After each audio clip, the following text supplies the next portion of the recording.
Each year, Microsoft Research hosts hundreds of influential speakers from around the world, including leading scientists, renowned experts in technology, book authors, and leading academics, and makes videos of these lectures freely available.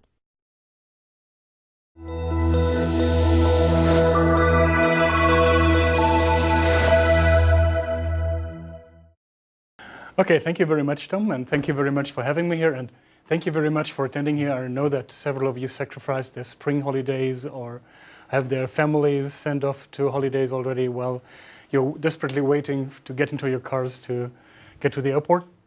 So let me start by introducing myself. So I'm Andreas Zeller, and this is Earth. This is where I come from. More precisely, this is Europe. And in Europe, you have this patch. This is Germany, and this tiny little orange dot here is the state of Saarland. The state of Saarland is the smallest of Germany's state. It's a little bit larger than Seattle County. And in this very tiny patch of a state, there's the city of Saarbrücken, which is right on the border to France. That's also among the most interesting parts of Saarbrücken, that is close to France. Because there's essentially only one thing that's really interesting there, for which you may want to stop there, and that's its computer science cluster, which is composed of the university, which is composed of Saarland University, the German Center for Artificial Intelligence, and two Max Planck institutes which do basic research. The picture you see there is actually slightly outdated, because if you look on the other side of the road, this is what you see there. Currently, there's 7 new buildings for computer science being constructed there. So I understand you folks had just moved into a new building in here, and you know what it looks like. This is what we're going to move into or expand into in the next year. This is the guy in charge of these buildings. This is Hans-Peter Lehnhoff. He's the head of bioinformatics, and you can see that he's pretty happy. Because, well, you see, buildings like this one is actually a more or less risk-free thing. See, you set them up. While you're setting them up, you can walk through them. You can see whether everything is in place. And if something doesn't work properly, you're still able to fix things. Even if a wall is completely weird, you can move the wall to another place. There's always stuff you can change, and essentially you have plenty of time to figure out whether it works or not, and there's little chance that the building as a whole will simply collapse at some particular point. Now, as I said, this guy's happy because he's in charge of doing buildings. If you're building software, however, you're also constructing a big artifact, which actually is just as complex as a building, or even more complex. But if something is wrong in there, it can easily take the entire construction down. That is, if in this building, say, there was a screw somewhere over here, which is in the wrong place, and this simple screw may be able to turn the entire building down. This is something which, while I was developing and releasing software, always made me very, very worried. Well, maybe this is a bit drastic, but it's certainly a property of software that can give us a couple of sleepless nights, in particular before a release. So what do we do about that? Well, of course, we test our software before we release it. But how do we know that we actually tested our software well enough? There's a couple of criteria which you can learn if you go into a software engineering course. You can, for instance, find out that what you should do is you should make sure that your tests cover every single statement. Every single statement is executed at least once while you're testing it. Or better yet, you can think about having every single branch being executed. You can think about having every single condition evaluated to true and false at least once. You can make sure that every loop is executed at least a number of times.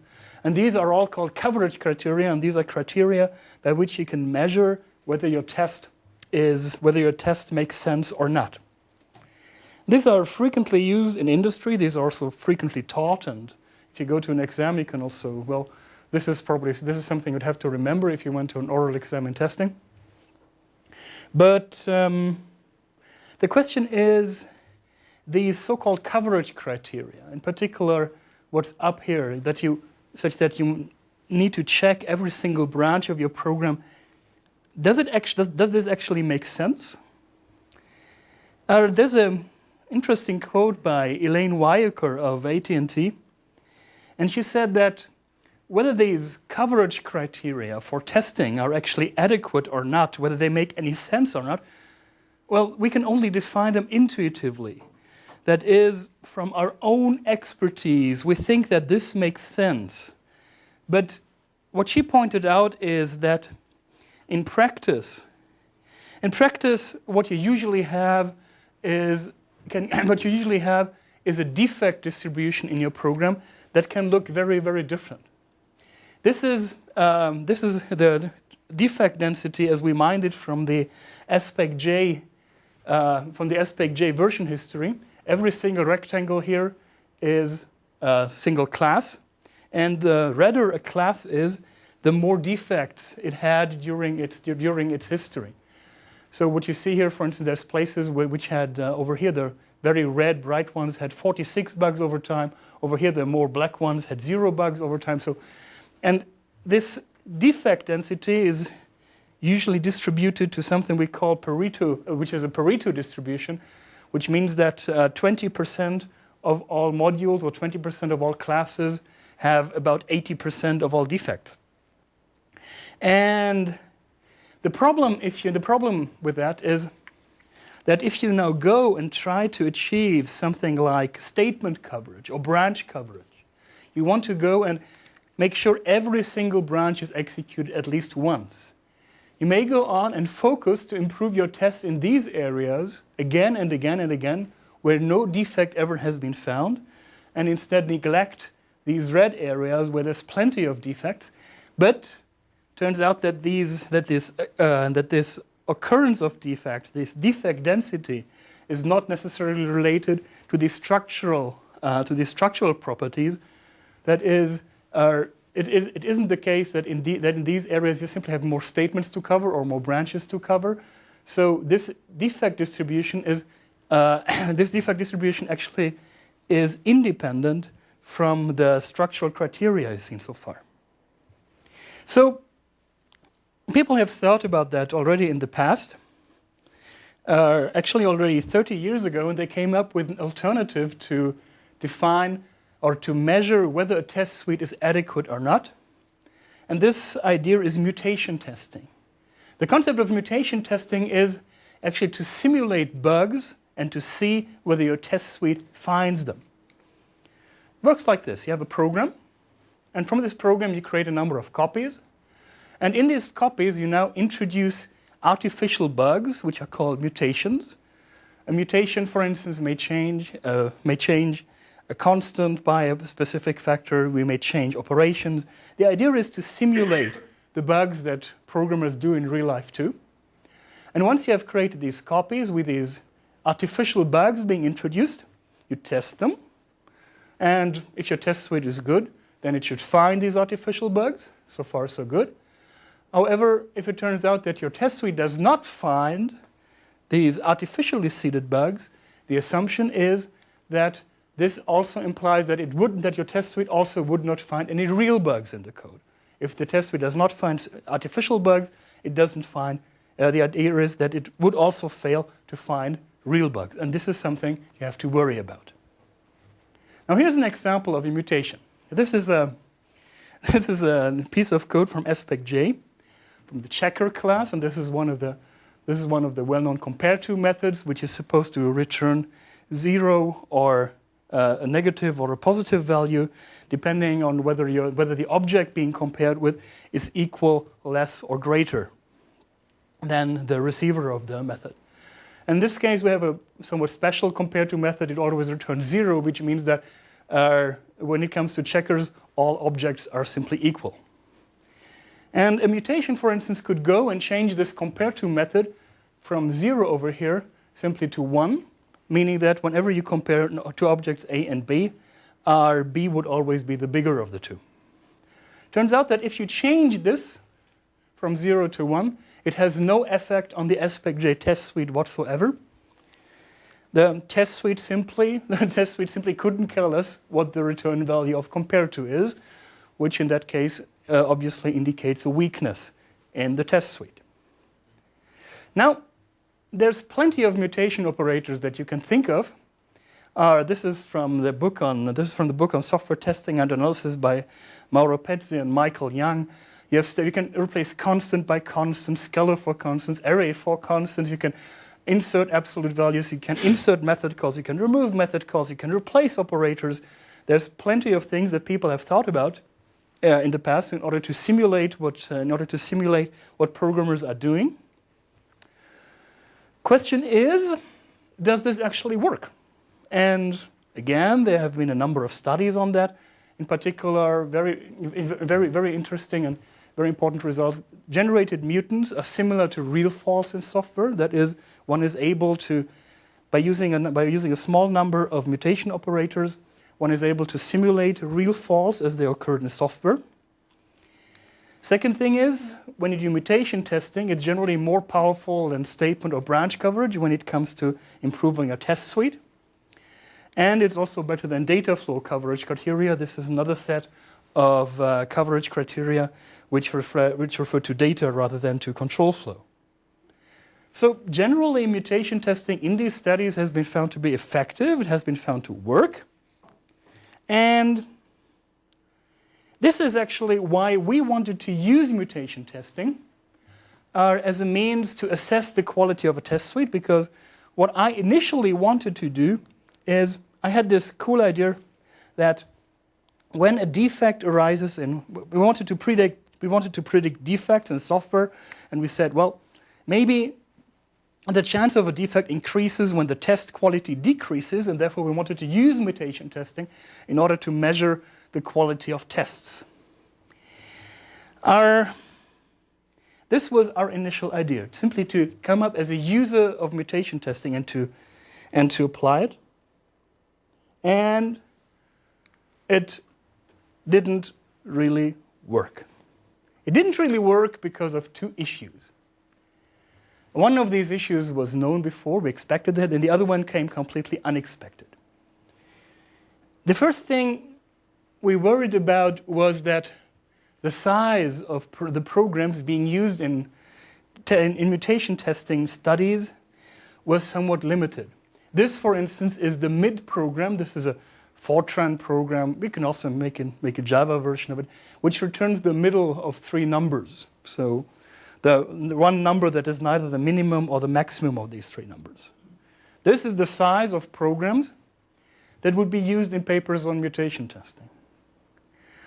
So, of course, when you write a paper, you come up with a small example that fits on one slide such that you can illustrate your approach. This is perfectly normal. But this is also the size of program that was used to apply mutation testing. Well, and of course we knew that mutation testing would work better on small programs, and we knew about that because one issue, and this was the issue we expected, is efficiency. Mutation testing is an expensive technique because for every single mutation you apply into the program, you must rerun the test suite, which means that you run the test suite over and over and over again, which means that it only works in practice if you have a fully automated test suite. That's important. But still, it requires quite a lot of computing resources. This was the issue we knew about, and this was the issue we faced. So we wanted to figure out how to make mutation testing efficient as possible, because we, being a university and so on, also have limited computing resources. So we came up with a couple of ideas that already had been discussed in literature, and we implemented them all. So for instance, we wanted to work on Java programs. So we went, and rather than manipulating the source code and recompiling it, we went and manipulated the bytecode directly. So we simply replaced appropriate bytecodes into different bytecodes. This was very efficient because we didn't have to go through all the recompilation. We focused on a very small number of mutation operators, simple mutation operators that had been shown before to actually simulate that actually had been shown in the earlier study to simulate all the real faults by programmers. In particular, we have numerical constants that are replaced by plus minus 1 or by 0 overall. Negating a branch condition means simply going along the other way. And we also replaced arithmetic operators plus by minus, divide by multiplication, and vice versa. And we also implemented a couple of runtime conditions that would allow us to switch on and off mutations without even changing the bytecode again. And finally, we also checked for coverage. That is, we only bothered to mutate code that would actually be executed in the program. That is, if some piece of code would not be executed, we didn't even bother to change it. Here's an example of one of these optimizations. Again, the checker class, again, the compare-to method. We have this mutation changing 0 into 1. It's not found by the aspect-J test suite for a simple reason. It's not ever executed, and therefore, since it's not executed, we can, of course, mutate it like crazy. This will not have any effect whatsoever. So this was the issue we knew about, and after we built our framework, turned out to work reasonably well. For instance, one of our test programs is an XPath engine, 12,000 lines of code, definitely more than this mid program with 25 lines of code. And if we ran it on one of our machines, it took 6.5 CPU hours. You divide that by the number of CPUs you have available, and you get close to the real time that it takes. Our machine had 8 CPUs, and it took about 1 hour of real time to run it all work. It's okay, you can live with that. Which meant that, all in all, we were able to apply mutation testing to, well, mid-size Java programs, which was perfectly okay. Then, however, came the second problem. And the second problem hit us hard. It hit us when we did not expect it at all, and we were really, really bothered. This problem is the inspection problem. And this is a problem which you rarely read about. I think that in the entire book of Petze and Young, there's only one sentence devoted to it. And this problem is known as the problem of so-called equivalent mutants. Because if you apply a mutation to a program, this may simply leave the program semantics completely unchanged, which means that it cannot be found by any test. Which also means that such an equivalent mutant cannot be detected by any test, and there's no way to improve your test suite to catch this equivalent mutant. Also, an equivalent mutant is not exactly the representative of a real bug, because real bugs is what actually change the program semantics. Now, deciding whether a mutation to a program changes the semantics of a program is unfortunately an undecidable problem. If you can solve that problem, you also solve the halting problem, and probably also P equals NP and whatnot in the same turn. No, you solve the halting problem, but halting problem is undecidable. So what you need to do is you have to look at these mutants, you have to inspect them manually, and you have to decide whether a mutation actually changed the program semantics, whether it's equivalent or not. And this is a very tedious task. Let me show you an example of an equivalent mutant. Here's one. Again, we have a compare-to method. Compare-to method, this time, this comes from the B-cell advice class, which again is a class in aspect J. And again, we're changing the return value of this compare-to method, but this time we're changing this +1 value over here into +2. So, this is a compare-to method. Normally, you'd think, well, now would this be equivalent or not? Does this have an effect on the program semantics? Normally, a compare to method is supposed to return a positive value, or 0, or a negative value. So the actual value returned should not make any difference. But how do you know that a programmer actually also uses this compare to method as intended by comparing the sign of the return value, by checking that a dot compared to b greater than 0? Maybe the programmer writes a dot compared to b equals +1. And then it would have an impact. So you actually have to go and check all the instances of compare to.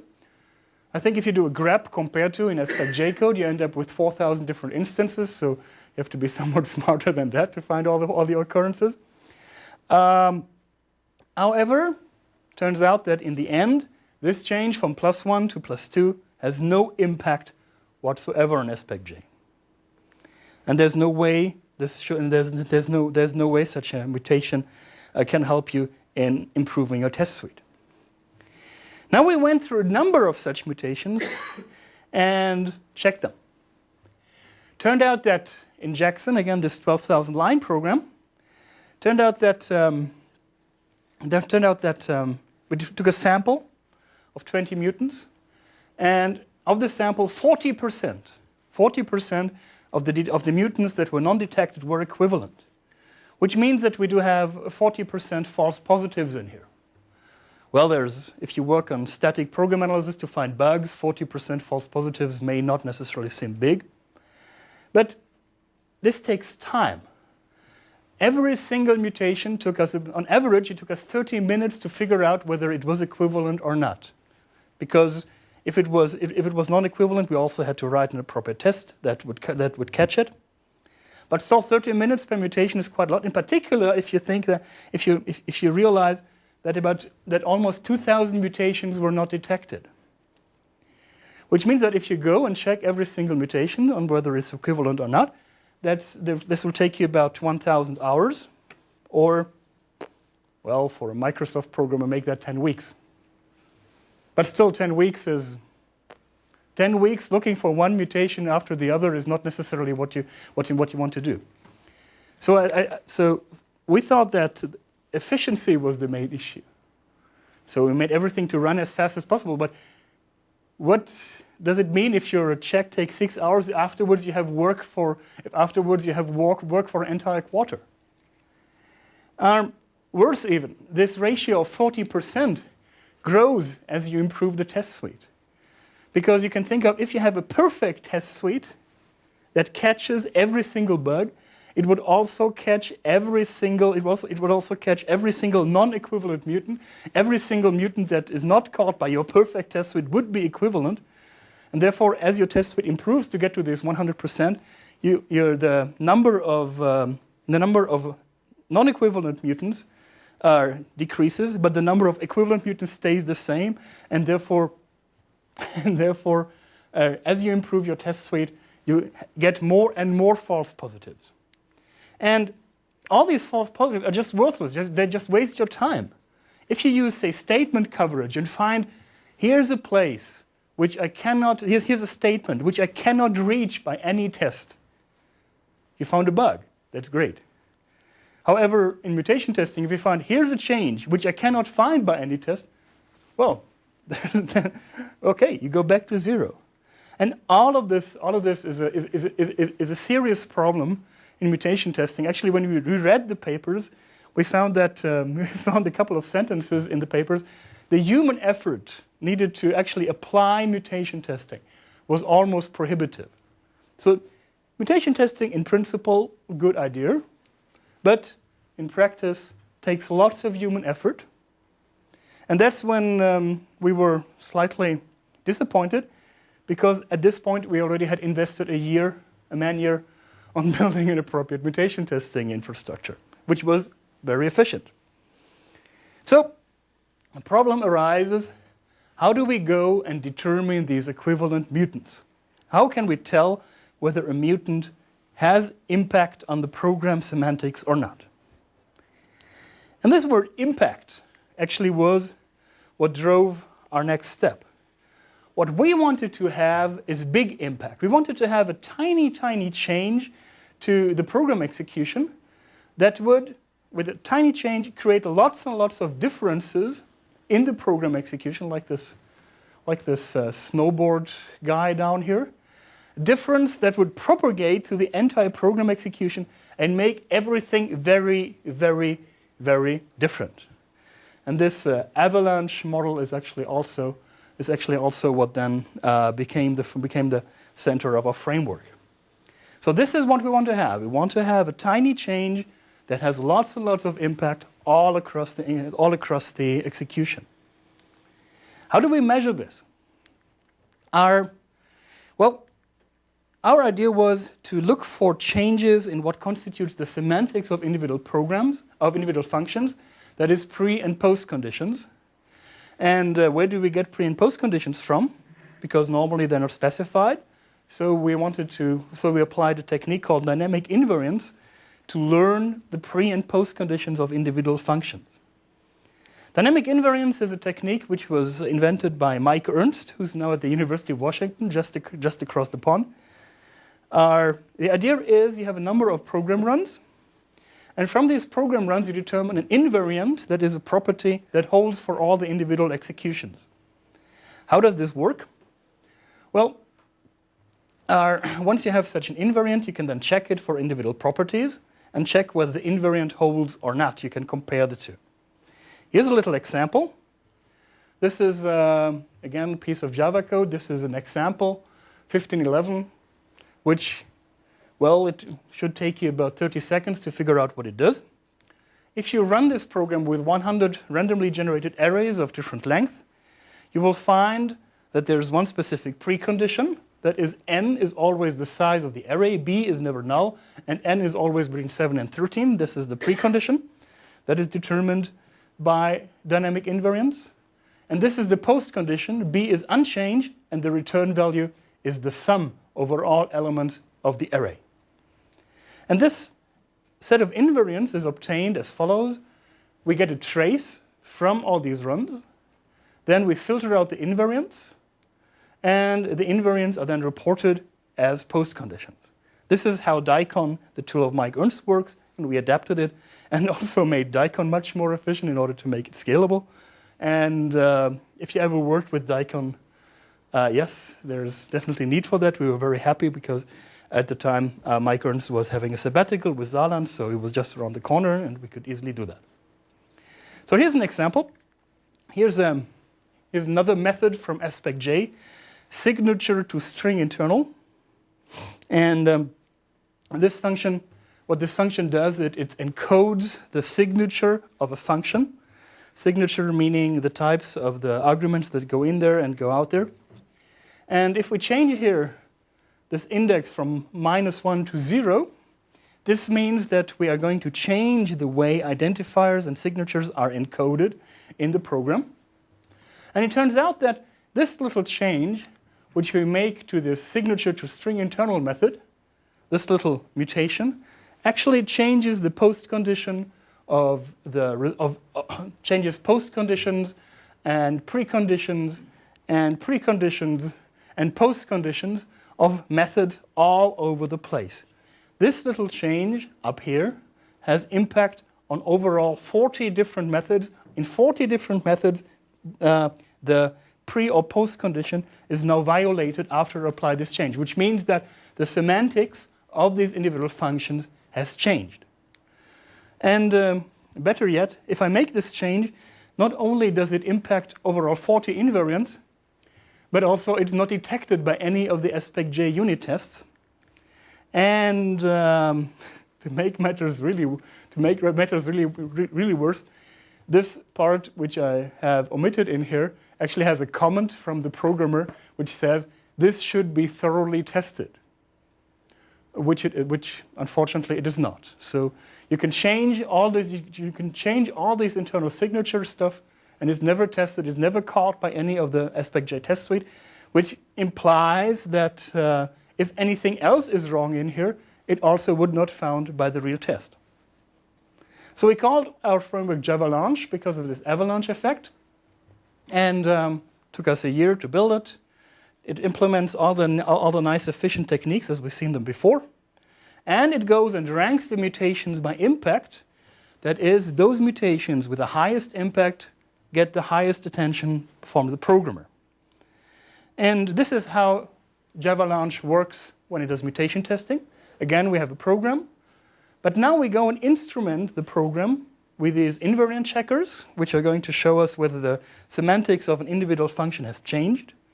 Again, we create copies, and we put in our individual invariant checkers in these copies just as well.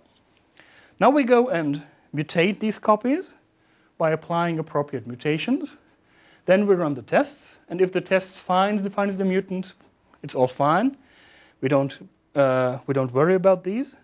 But if a test does not find the mutation, and this happens if a test does not find the mutation, then we check whether individual invariants have been violated, whether there has been a change in the individual function semantics, in the function behavior.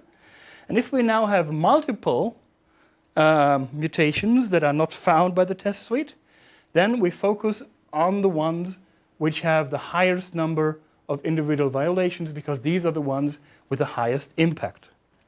So again, we learn these invariants from the test suite, we insert invariant checkers into the code, we detect the impact of mutations, and we focus on those where the most invariants have been violated, that is, where we find the highest impact. So this was our idea. But now again, the question for us, does this actually work? Does this make sense? So we went and built an evaluation for that. First, we checked whether a mutation with impact is less likely to be equivalent. Second, we checked whether mutations with impact are more likely to be detected by the test suite. And third, we checked whether those mutations with the highest impact are the most likely to be detected. We did this on a number of evaluation subjects. So we started with Jackson, which is right here in the middle, 12,450 lines of code. We went up to Aspect J, which is almost 100,000 lines of code. This is Aspect J is an AOP extension to Java. There's Barbecue, which is a barcode reader. Commons, which is helper utilities. Jackson is an XPath engine.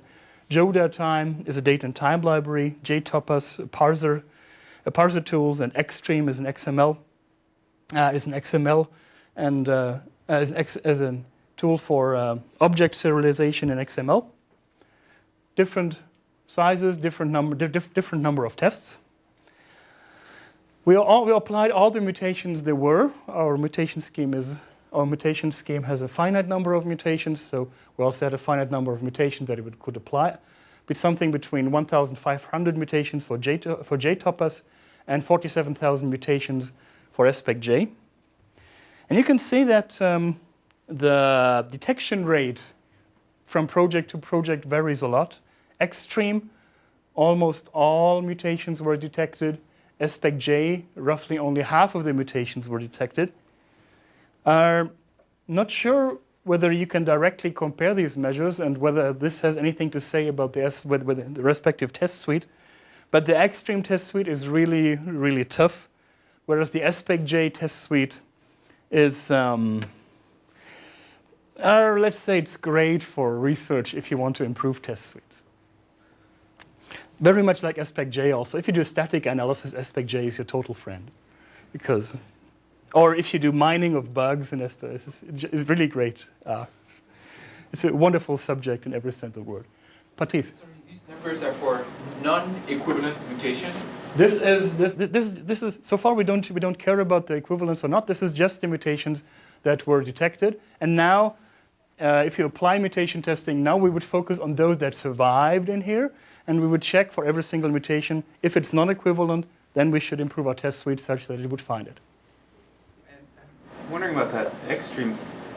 It must imply that there are not very many equivalent mutations too. So that's right too. Yes. I wonder what that says about that.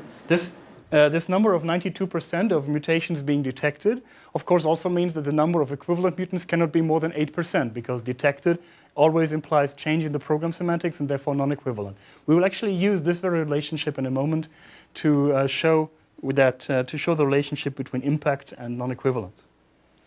Just a brief word about performance. I said that it's feasible in practice, meaning that aspect J, the largest of our programs, 100,000 lines of code, took 40 CPU hours. Of course, if you have programs that are larger than that, 10 million, 20 million lines of code, you probably will not reach these numbers. I guess that it takes 14 CPU hours for one single test run alone. But for these medium-sized programs, we're already pretty happy. Learning invariance is an expensive thing. It took 22 CPU hours for aspect J, but this is something you have to do only once for the entire time you ever want to apply mutation testing. Creating these checkers is somewhat expensive, but the learning is the most expensive so far. So these are the results that we got. First question, are mutations with impact less likely to be equivalent? What we did here is we took a sample of the Jackson mutants. As I said, it takes lots of time to manually assess them, so we had to go for a sample. Otherwise, my PhD student would still be busy for the remainder of the year, or probably for 5 more years to check all the non-detected mutants. In this sample, we checked whether they would be equivalent. We had two people with the task of writing a test case. If they could not write a test case, then they were deemed equivalent. And all in all, this took 30 minutes per mutation. This is where this time of 30 minutes comes from. And what we found was that in the set of mutations that actually violated invariance, that is mutations with impact, turned out that 10 out of 12 were non-equivalent. That is, they actually could be detected by a test, and only 2 of them were equivalent. Whereas in the set of non-violating mutants, that is those which did not violate any invariant, turned out that 8 were also equivalent when it came to the overall program behavior, whereas only 4 of them were non-equivalent. And this is a significant relationship. Mutants with impact in our sample were significantly less likely to be equivalent. That is, if you take the sample, you'd like to, if you generalize the results of this sample, you generally like to focus on mutants that actually have an impact, because then you don't have to run through all these equivalent ones.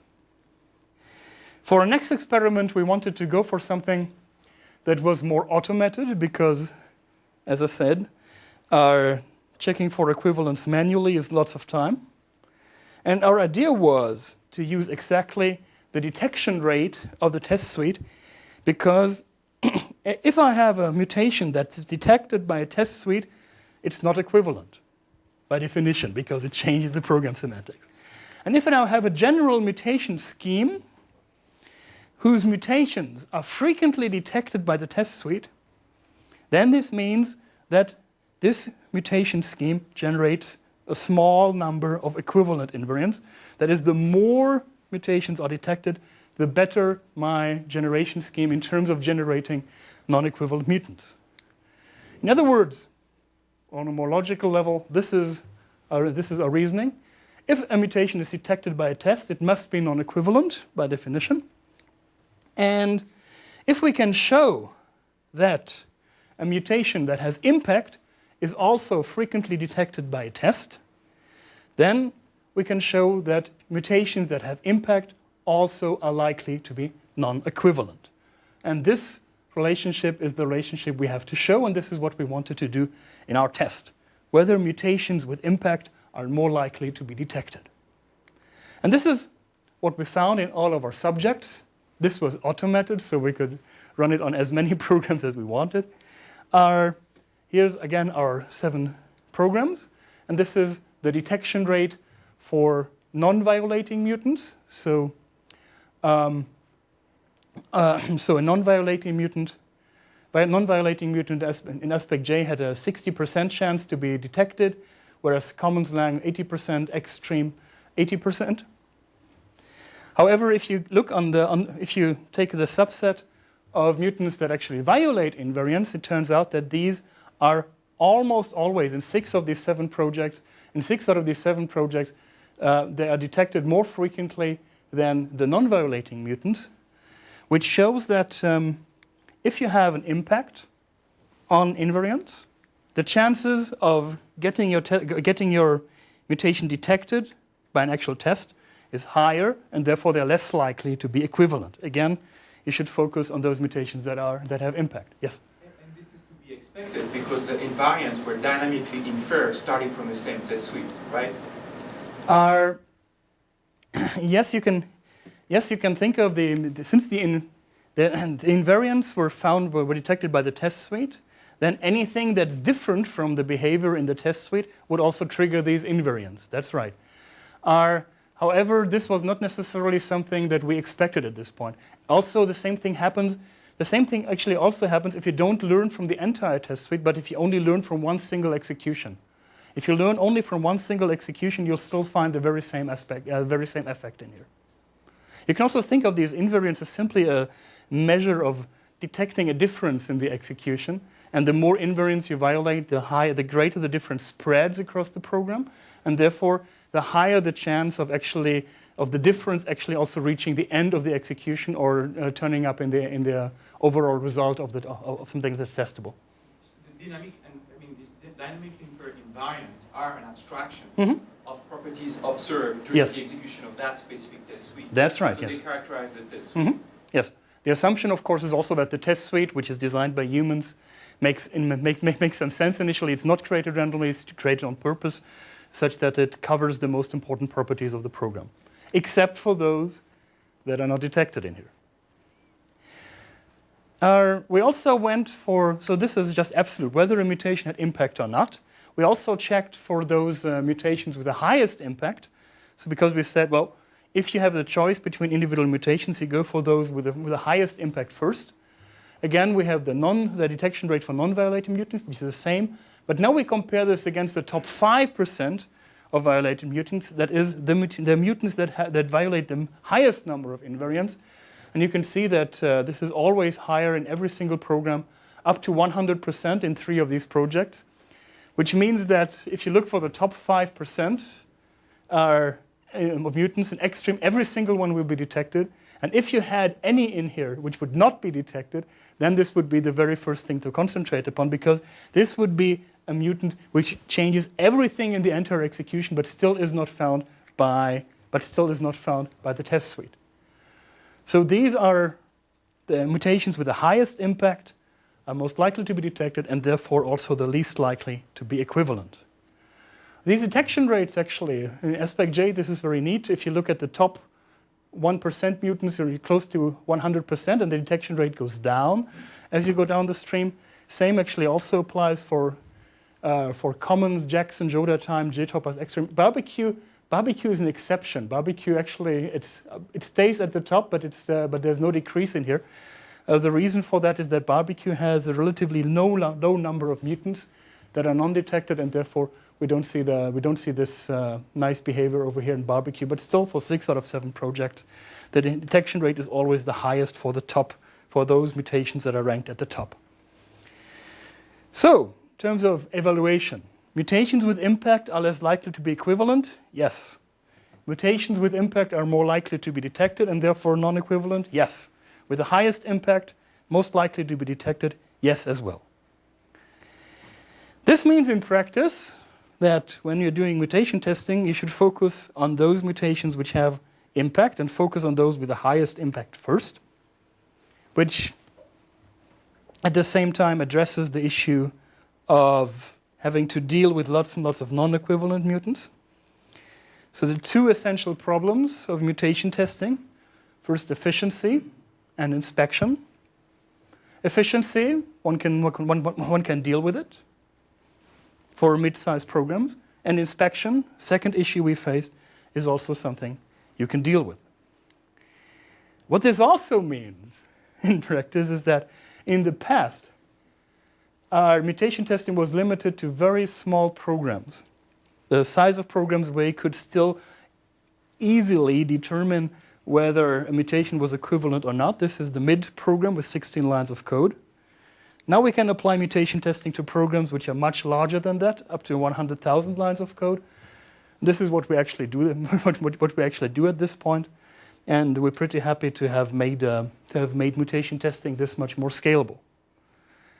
I know that folks of you're working on the Windows kernel and like things. Yes, you'd have to add another dimension of scale, probably larger than this entire wall to that. I understand that. So far we're pretty happy with the advances in scalability we made so far. So, speaking about future work. First thing, so initially we came to this from a pure user's perspective, but then we got hooked, and now we're doing research in this direction because it became interesting. What we want to find out is how effective mutation testing is on a large scale. And we are actually the first ones who can actually do that because we're able to do this on a large scale without sacrificing the lives of thousands of interns who need to classify all these mutants. And we want to compare it to traditional coverage metrics and likewise and see whether mutation testing is better than traditional metrics, and not only for these small programs, but also for large or, say, medium-sized programs. We're looking into alternative measures of impact. In particular, we're looking into coverage these days. That is checking not only whether the data has changed in terms of invariance, but also checking whether the coverage has changed. Checking whether the coverage has changed is something that can be done in a much more efficient way than learning invariance, so all this overhead goes away. So this is what we're looking into these days. One of my pet ideas is adaptive mutation testing. The idea here being is that you put in a number of mutations, and you check those that have survived, and you check for those with the highest impact. And then you have this small set of those with the highest impact, and from these you generate a new batch of mutations. You play this again, and again you select those with the highest impact, and you do this again and again, which is some sort of meta-mutation approach, or mutations that mutate into new mutations. The idea simply being you want to have those mutations with the highest impact and let those survive in order to be able to focus on those changes you can make to your program, which turns everything apart, but which still is not caught by your test suite. And finally, this concept of looking at the impact of an individual change and measuring this also has a number of other applications. So what we're thinking of, for instance, is to use this as a measure for predicting risk. You can think of, if I simulate a change to a particular component, and then I measure the impact of the simulated change, I could think that, wow, if changing this very component has so much impact all across the program execution, you can think of this component being very crucial for the program to work right. And it may well be that if you look at a defect density like this, it may well be that components that have many, many defects may be precisely those where changes have a great impact and which have been frequently changed in the past. If you can determine that a change in here has lots and lots of impact, changes the program behavior, introduces a real failure, and you also find out that this also has been changed frequently or changed recently in the past, then you would assume that this makes a very good defect predictor for the future. So, coming to the conclusion, to sum all this up, two major problems with mutation testing. Great idea in principle, but issues with efficiency and issues with inspection. We built this tool Javalanche, which focuses on the mutations with the highest impact on invariance. Focusing on the mutations with the highest impact makes sense because this actually reduces the number of equivalent mutants. And all in all, this constitutes the fear of both the tester as well as our own fear. We're very happy to have got rid of this fear, and we're able to apply mutation testing to much, much larger programs than we were originally able to. And with that, thank you for your attention. I'm happy to take questions.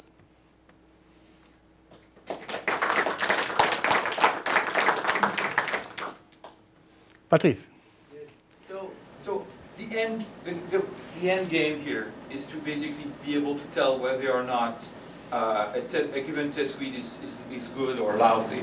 Yeah. So for the example that you consider and the test suite that you consider, how basically do you have data? It would be nice to show also traditional, like just branch coverage or statement coverage, and see what conclusion could you come up with, like, oh, this test suite is probably lousy because it only covers like 25% of the code, and versus what you could come up with this framework. Yes, this is on our agenda, and I'd really like to have an answer to that.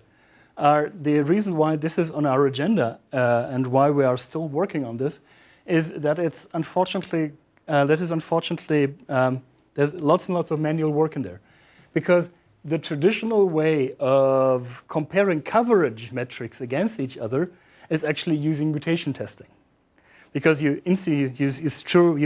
put mutants into a program and then check whether a specific coverage criteria is better in finding these artificially seeded bugs than another one.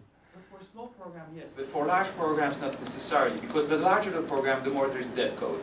Yes, that's right. And so now you have a million-line program, and like 50% of it is dead code, 25% is really dead code, and 25% is not exercisable with a specific test interface. Now I have two test suite basically. One good one that exercises 50% of the code. Let's say code coverage, just branch coverage. Yes. Or I have one that is lousy and I just exercise 10% of the code. So it still would be interesting. I mean, that you could just show just coverage. You see that immediately. Yes. It's cheap to compute. Yeah, The danger with perhaps an approach like this is that your dynamic invariance, there are prediction of like the equivalent mutant, is really driven by the test suite itself. So if I have my lousy test suite, for instance, you could predict very well that the mutant is not going to be detected by that test suite. Even so, it's not going to help me improve my test suite from 10% coverage to 50% coverage. There's two things. One is the assumption that a 50% coverage is always better than a 10% coverage, because if your 10% coverage happens to be in these areas which were so marked as red, for instance, then you can eradicate 90% of the bugs, whereas your 50% test suite may work in all these black areas and may find 0%. Well, let's make that 10% of all bugs. That's one thing. And this is actually the reason for us that we wanted to look into mutation testing, because mutation testing also takes into account whether a bug propagates across the program, how it propagates, whether it actually can be tested. So there's some sort of built-in advantage to this bug synthesis in here. Of course, you have to take into account, are these bugs similar to real bugs and all this? And there's a number of other issues that come with that. The second question is the dependency on these dynamic invariants. Of course, you have the thing is there's a risk of the test suite perpetuating itself in some way, because you learn invariance from the test suite, then you focus on those mutations that violate these invariants, and you improve your test suite again in a particular direction. For one thing, it may be that this direction is actually the right direction, because the test suite originally makes sense, and you're completing the test suite using the same properties again and again. Number two is that if you actually can create lots and lots of impact by violating these invariants in the program, these may actually be the very places that you want to look into. And the number three is we actually obtain very similar results also if we just look for changes in coverage, or if we look for changes that look only for one individual execution without taking the entire test suite into account. If you look for changes in coverage, for instance, and this is another experiment we ran, you also find that the more difference in coverage you have, in particular, the more widespread your difference in coverage is, then you will also find that this correlates with the detectability, as well as in samples you find that this correlates with actually equivalence and non-equivalence. The problem with coverage, and this is why invariants are stable, we know that this works, and we've shown that. The problem with coverage that we're working on right now is that there's many, many ways to establish differences in coverage. In particular, have loops. You can count the number of loops. Does the number of loops have an impact on the program semantics? There's a couple of things we have to weed out in here. However, for dynamic invariance, this works very well, and we're happy to take the risk of the test suite perpetuating itself here into account. Oh, long answer, please. Yes, Rob. So it seems like Javalanche has two major sources of heuristics in it. One is what are the mutations that you choose to introduce? And then the other is, what are the invariants that you choose to try out? And kind of in the back of my mind, I was thinking through, okay, this is an interesting design space. How would I coordinate those two? Yes. And it's kind of subtle. I mean, it's not, for example, so say you're going to check for equalities and inequalities, and when you introduce invariance. Yes. That doesn't necessarily mean you only want to mutate equalities and inequalities. Right? Yes. I mean, that would be dumb. You could mutate constants, and that might be a good. So trying to find heuristics that kind of match and complement each other. That seems like a complicated little design space. Yes, we were conservative at this point in terms of mutations. These are not mutations that we chose, but mutations that have been chosen, mutations that had been shown in different contexts to actually correlate with real faults of programmers. Question again: does this apply to Java programs? Does this apply to to big programs and all? But this is also something that now, with a framework like this, you can evaluate. Our second thing is the dynamic invariance. Dynamic invariance, we essentially first took DICON out of the box, as it was designed by some. So it was not us who decided that again. So we simply took the DICON tool out of the box, then we ran it. Then after a week or so, we stopped the execution and we decided to make it more efficient because it had run for 1 week already. And then we took those. Then we simply retained those invariants, which would cover 80% of all invariants, and we only checked for these. And lo and behold, DICON ran 100 times faster from now on. Mike Ernst was very happy to hear that because he's frequently concerned with people complaining about the poor performance of DICON on real programs. And this is essentially what we did in here. So these decisions make up a big design space, but we didn't make these decisions ourselves. But we simply relied on what we found as determined by other researchers.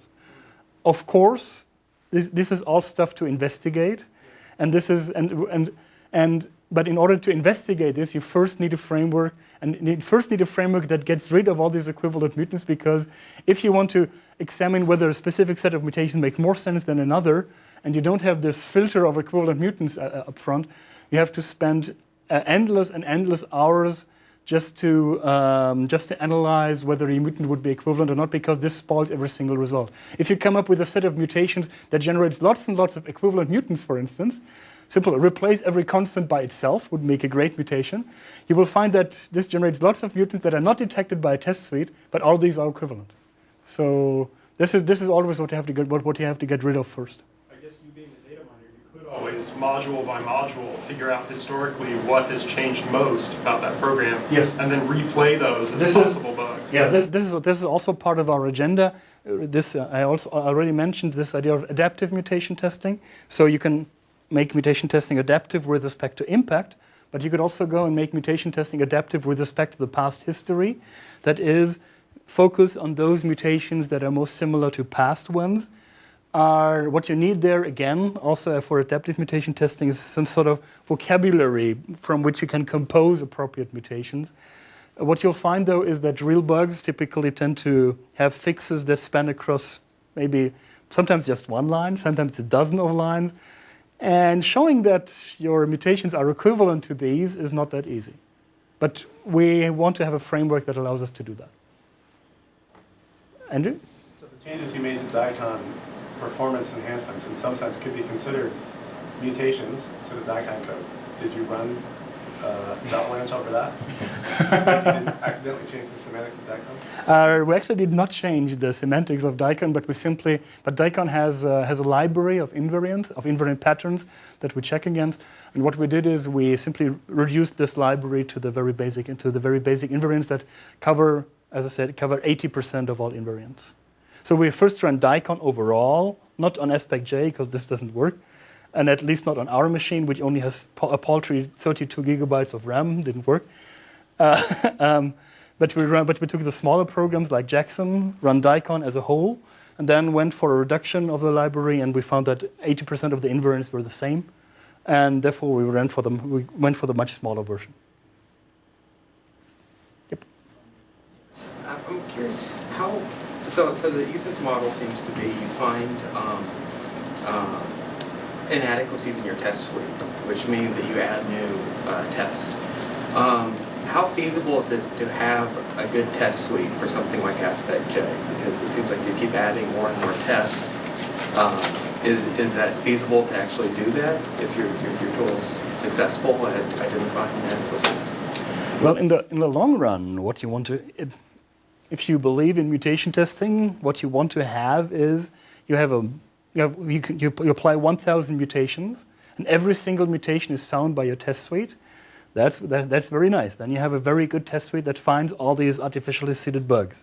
You can, of course, increase the smartness of your mutations at some point, coming up with very subtle things that would not be detected. Okay, then you would show that your test suite is also able to find very, very subtle bugs.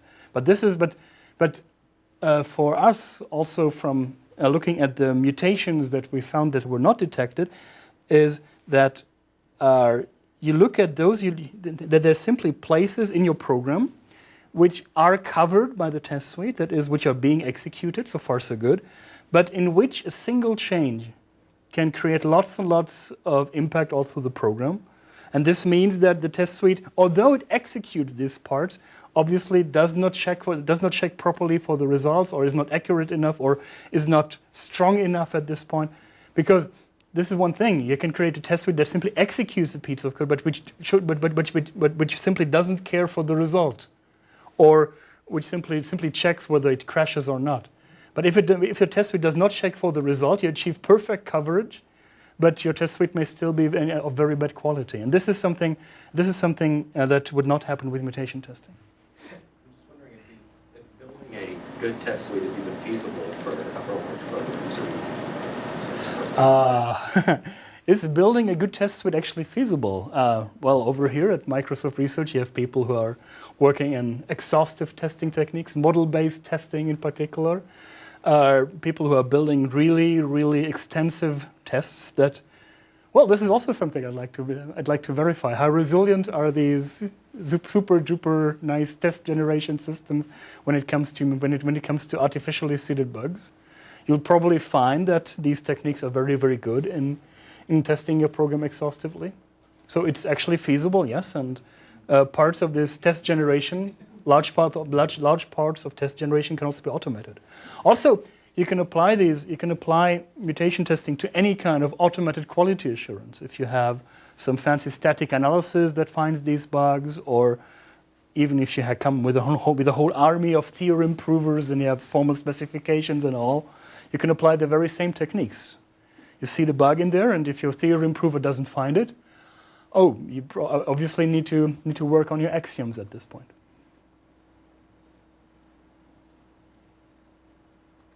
So to a certain extent, all testing is feasible, right? We ship stuff whether or not it passes the test. But is good testing feasible? Well, is good enough testing? Mm-hmm.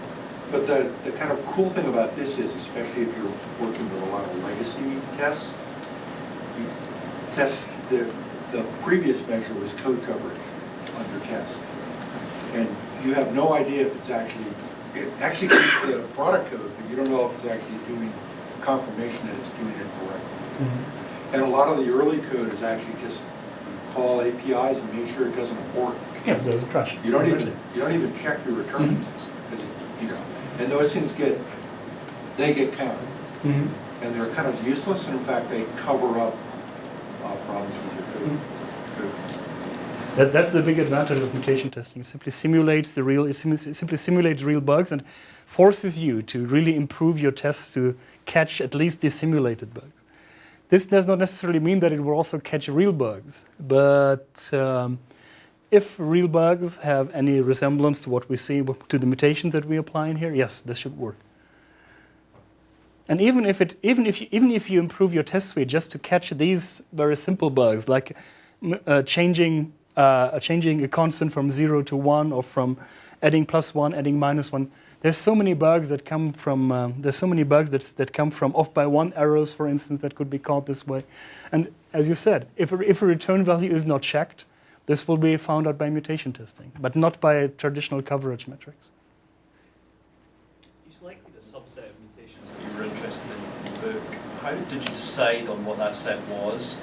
And did you perhaps, was there any evidence in perhaps the bug databases that go along with these code bases to say that the mutations that you picked were aligned with the Yep. bug types that actually occurred in Yes, this database? the mutations that we picked came from an earlier study of, let me see, this was Briand and Labiche and James Andrews, who did a study on that.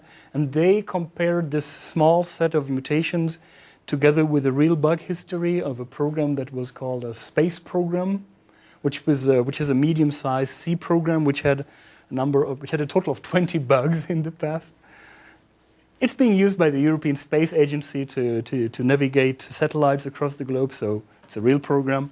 And they found that this small set of mutations was equivalent enough to actually be compared with the real bugs that the space programmers made.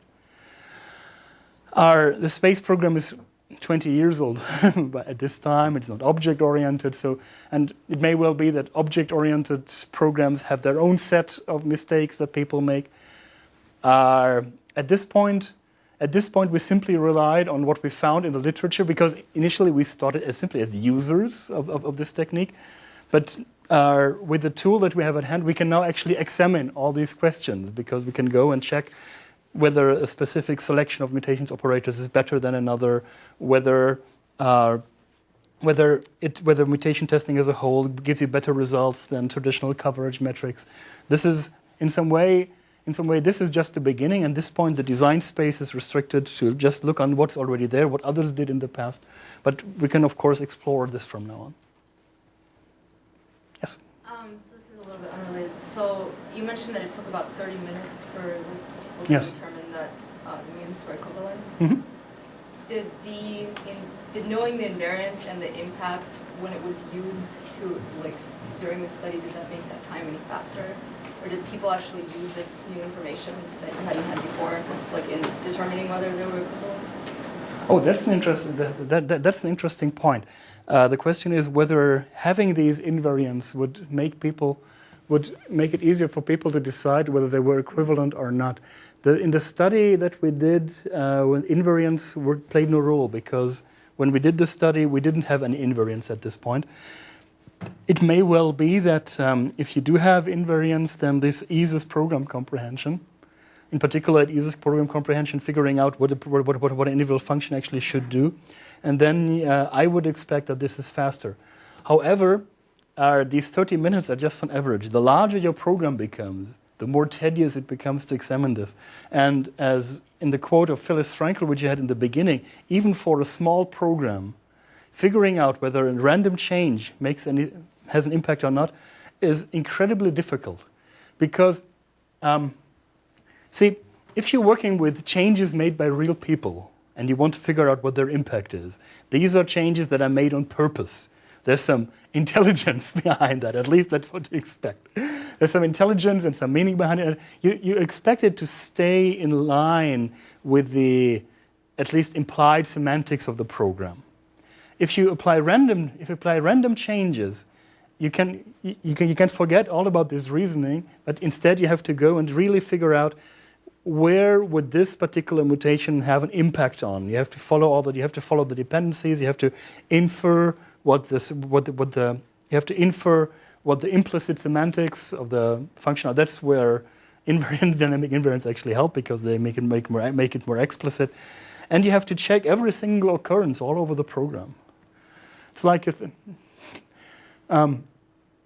think of making a random change to the Windows kernel at some point. Oops. Where will this all have impact? And where will this spread? And if you don't have a means to measure this, even if you went with, say, static analysis and thought about where would this have an impact, which are the places that have to look into, you still can.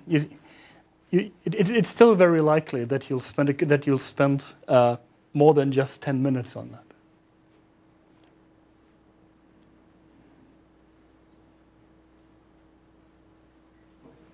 So no more questions? Then let's thank Andreas again. Thank you very much.